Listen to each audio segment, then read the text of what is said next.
Welcome to I dream. నేను మీ సురేఖ. రోజు రోజుకి కెనడా వెళ్ళి జాబ్ చేయాలి అనుకునేవారు పెరిగిపోతూనే ఉన్నారు. వారి సంఖ్య అలా అమాంతం పెరిగిపోతూ ఉంది. అయితే కెనడా వెళ్ళాలి అంటే రిక్వైర్మెంట్స్ ఏంటి, పిఆర్ ఫార్మాలిటీస్ ఏంటి అనే విషయం ఇవాళ డీటెయిల్గా తెలుసుకుందాం. ఇవాళ మనతో పాటు ఉన్నారు Excela Immigration Services senior consultant Bhargavi గారు. వారితో మాట్లాడదాం. హలో అండి. హలో అండి. ఎలా ఉన్నారండి? మీరు? ఐఎమ్ డూయింగ్ గుడ్ అండి. సో కెనడాకి వెళ్ళి జాబ్ చేయాలి అనగానే చాలామంది ఎక్సెలా ఇమిగ్రేషన్ సర్వీసెస్ని కాంటాక్ట్ అవుతూ ఉన్నారండి. ఏవేవి చేస్తూ ఉంటారు మేడం? ఎక్సెలా ఇమిగ్రేషన్ సర్వీసెస్ ఎక్కువగా మార్కెట్లో వినపడటానికి కారణం ఏంటి? సో ఇక్కడ ఎక్సెల్లాకి మోర్ దాన్ 15 years ఎక్స్పీరియన్స్ ఉన్న కన్సల్టెన్సీ. ఇక్కడ మనం ఓన్లీ ఒక వీసానే అని కాదు, స్టడీ వీసాస్ చేస్తాము, స్టూడెంట్ అప్లికేషన్స్, అండ్ మనకి ఇమిగ్రేషన్ పార్ట్ చేస్తాము. అండ్ ఈ రెండే మాత్రమే కాకుండా like tourist visas, visit visas, so ప్రతి ఒక్క వీసాస్ కూడా ఇక్కడ చేయడం జరుగుతుంది. ఓకే మేడం, ఎక్కువగా కెనడా పిఆర్ అని వింటూ ఉంటాం కదండి. అసలు కెనడా పిఆర్ అంటే ఏంటండి?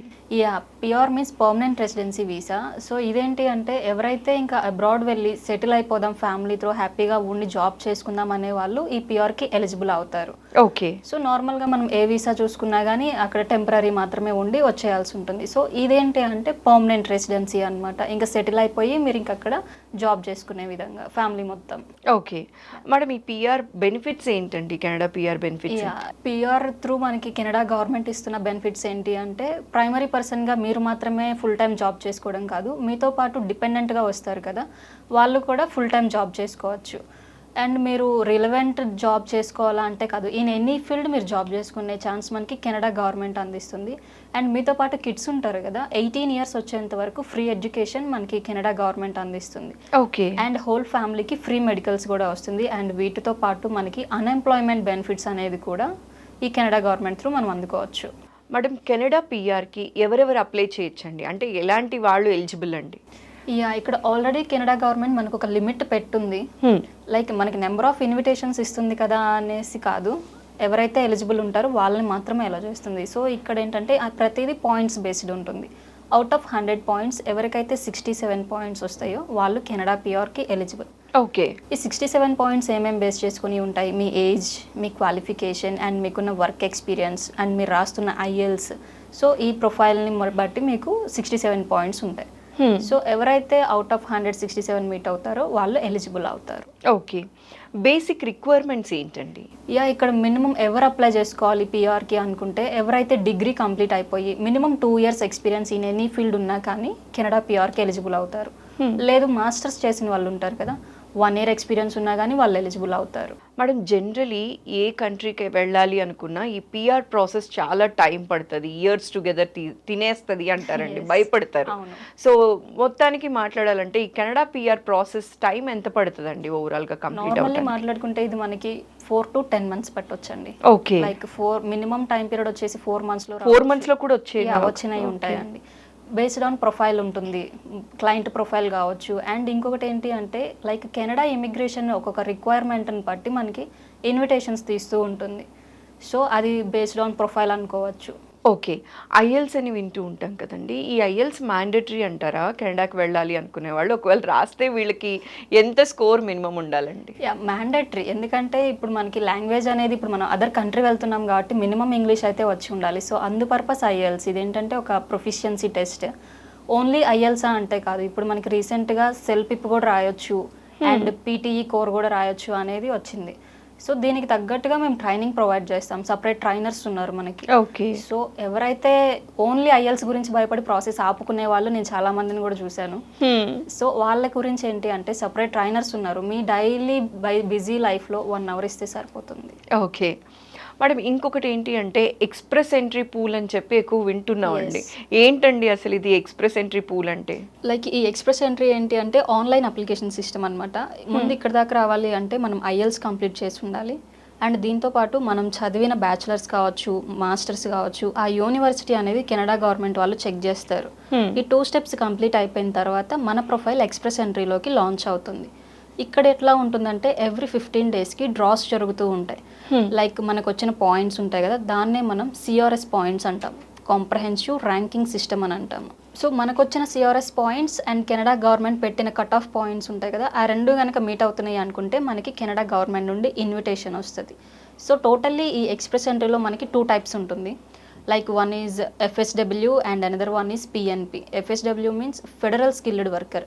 ఇన్ కేస్ మనకి ఇన్విటేషన్ అనేది FSW ప్రోగ్రామ్ నుండి వస్తే డైరెక్ట్గా డే 1 నుండి మనం నచ్చిన ప్రోవెన్లో ల్యాండ్ అయిపోయి జాబ్ చేసుకోవచ్చు.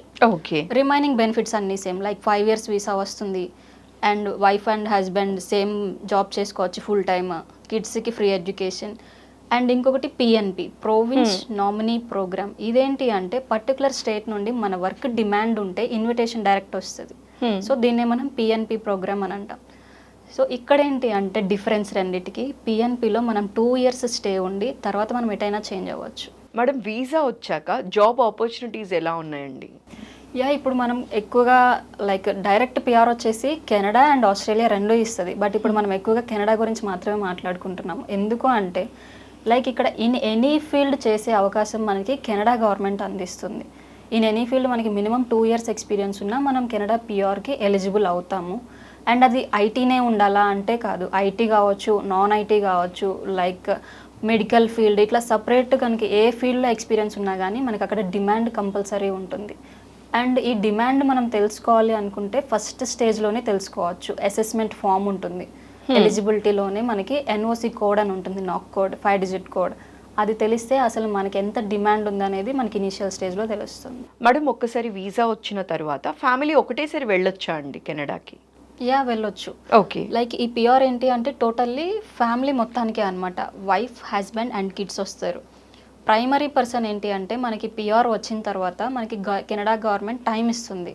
లైక్ 8 to 10 months వరకు టైం ఇస్తుంది. ఆ టైం పీరియడ్ వరకు వాళ్ళు అక్కడ ల్యాండ్ అవ్వాలి, ప్రైమరీ పర్సన్. అండ్ డిపెండెంట్ వచ్చేసి అది వాళ్ళ చాయిస్. ఓకే. తీసుకువెళ్ళాలి అనుకుంటే ఇనిషియల్గా తీసుకువెళ్ళొచ్చు, లేదు అనుకుంటే వాళ్ళు సెటిల్ అయిన తర్వాత అయినా తీసుకువెళ్ళొచ్చు. మేడం ఒకవేళ డిపెండెంట్కి ఎక్స్పీరియన్స్ ఏది లేదు అనుకోండి, వాళ్ళు కూడా PRకి అప్లై చేయొచ్చు? చేయొచ్చు. ఇద్దరు లైక్ స్పౌస్ కావచ్చు, ప్రైమరీ పర్సన్ కావచ్చు, ఇద్దరిలో ఎవరి ప్రొఫైల్ బాగుంటే, లైక్ బాగుంది ఇన్ ది సెన్స్ మనకి ప్రొఫైల్ పాయింట్స్ ఉంటాయి కదా, ఎవరికైతే బెటర్ పాయింట్స్ వస్తున్నాయో వాళ్ళు ప్రైమరీ ఉంటారు, రిమైనింగ్ వాళ్ళు డిపెండెంట్గా వెళ్తారు లైక్ ప్రైమరీ పర్సన్కి. సో ఇక్కడ డిపెండెంట్ ఏంటి అంటే అసలుకి వాళ్ళు క్వాలిఫికేషన్ కానీ ఎక్స్పీరియన్స్ ఉండాలి అనేది ఏమి ఉండదు. లైక్ వాళ్ళు IELTS రాస్తే ఏంటి అంటే ప్రైమరీ పర్సన్కి సపోర్ట్ పెరుగుతుంది, లైక్ పాయింట్స్ యాడ్ అవుతాయి. సో అది మాత్రమే చేంజ్ ఇక్కడ. IELTS మ్యాండేటరీనా డిపెండెంట్ అంటే అంతేం కాదు. ఓకే. సో డిపెండెంట్కి IELTS మ్యాండేటరీ కాదు, కానీ డిపెండెంట్ కనుక IELTS రాస్తే ప్రైమరీ పర్సన్కి అడ్వాంటేజ్. ఓకే. భార్గవి గారు, జనరలీ ఇప్పుడు ఎక్సెలా ఇమిగ్రేషన్ సర్వీసెస్ బ్రాంచెస్ ఎక్కడెక్కడ ఉన్నాయండి? లైక్ ఇప్పుడు సపోజ్ ఎవరైనా మిమ్మల్ని కాంటాక్ట్ అవ్వాలి అనుకున్నా కూడా ఎలా కాంటాక్ట్ అవ్వాలండి? నేను వచ్చేసి KPHB బ్రాంచ్లో ఉంటాను. అండ్ మన ఎక్సెలా బ్రాంచెస్ వచ్చేసి హైదరాబాద్లో Madhapur, KPHB and Somajiguda. And ఏపీలో వచ్చేసి విజయవాడ, వైజాగ్ అండ్ గుంటూరు. అండ్ మనకి దుబాయ్ అండ్ USA కూడా బ్రాంచెస్ ఉన్నాయి. సో ఎవరైనా డైరెక్ట్గా మీట్ అవ్వాలి అనుకుంటే నియర్ బై ఉన్న బ్రాంచెస్ని కాంటాక్ట్ అవ్వచ్చు. Okay. Thanks for your valuable time అండి. చూసారు కదండి, చాలా కన్ఫ్యూజన్స్ మీకు ఇవాళ క్లియర్ అయ్యాయి కదా. మీరు కూడా ఎక్సెలా ఇమిగ్రేషన్ సర్వీసెస్ వారితో మాట్లాడాలి అనుకుంటే కింద కాంటాక్ట్ నెంబర్ ప్రొవైడ్ చేస్తున్నాం. ఆ నెంబర్కి కాల్ చేసి అపాయింట్మెంట్స్ ఫిక్స్ చేసుకొని మీ దగ్గరలో ఉన్న బ్రాంచ్కి వెళ్ళి మీ డౌట్స్ అన్ని క్లియర్ చేసుకోవచ్చు. Thank you so much.